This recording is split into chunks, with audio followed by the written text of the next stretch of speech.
नमस्कार, प्रणाम, अभिवादन। आज का प्रसंग जो चर्चा के लिए चुना गया वो नियति से संबंधित है। नियति यानी हमारा भाग्य, नियति कहें हमारा प्रारब्ध, और नियति जिसे कभी कभी हमारे भविष्य का भी बोध हो सकता है। अब नियति को क्या बदला जा सकता है या नियति अकाट्य है?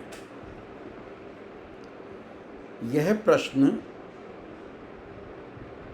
किसी भी व्यक्ति को आध्यात्म की उस अनंत यात्रा में प्रवेश कराता है जिस यात्रा में जीव को जीवन का दर्शन समझ आता है। यह प्रश्न साधारण प्रश्न नहीं है अपने आप में, लेकिन फिर भी हम सब इस समाज में हैं तो हमारे मन में ऊहापोह, संशय, भ्रम इत्यादि सभी चलते हैं। इसी प्रकार के प्रश्न कुछ एक लोगों के हृदय में भी आते होंगे, तो उन्हीं सब लोगों के लिए या उन समान हृदय वाले लोगों के लिए इस चर्चा को थोड़ा सा विस्तार के साथ नहीं, संक्षेप में बताने का प्रयास, जो कुछ मैंने अपने गुणी लोगों से सुना समझा, करें।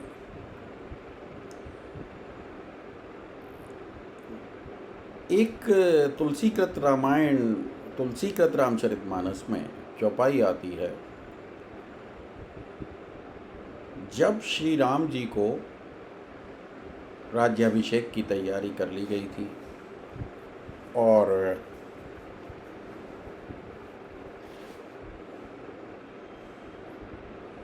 सिंहासन के लिए, राज्य सिंहासन के लिए घोषणा भी कर दी गई थी, लेकिन इस सिंहासन की जगह उन्हें वनगमन करना पड़ा। सभी लोग इस कहानी को, सभी लोग इस चर्चा को, सभी लोग इस प्रसंग को और सभी लोग इस विषय वस्तु से परिचित हैं। यहीं पर जब वो वन के लिए चले गए, उनके शोक में दशरथ ने प्राण त्याग दिए, और जब प्राण त्याग दिए तो भरत जी को अपने ननिहाल से बुलाया गया। ननिहाल से आने के बाद उन्होंने काफ़ी बुरा भला अपने माता को बोला, और उसी समय पर ये सब चर्चा थी। तो एक दोहा उस समय रामचरितमानस में लिखा गया। रामचरितमानस में जो दोहा लिखा गया वो इस प्रकार है कि सुनहु भरत भावी प्रबल, कहें वेद मुनिनाथ, हानि लाभ जीवन मरण, यश अपयश विधि हाथ। हानि लाभ जीवन मरण, यश अपयश विधि हाथ। और ऐसा ही भिन्न भिन्न प्रसंगों में नियति की और प्रारब्धता की दुहाई कई जगह दी गई है। अब साधारणतः देखा जाए तो अगर नियति ही सब कुछ है तो कर्म की प्रधानता अपने आप में थोड़ी सी इसके संदर्भ में गौड़ नजर आएगी।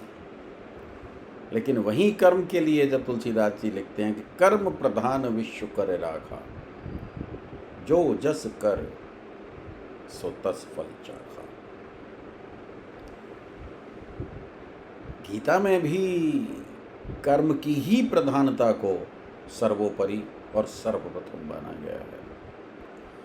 तो नियति और कर्म की व्याख्या में बहुत ही प्रत्यक्षतः अंतर विरोध सा नजर आता है। अब जब सब कुछ नियति के हाथ में है तो क्यों हम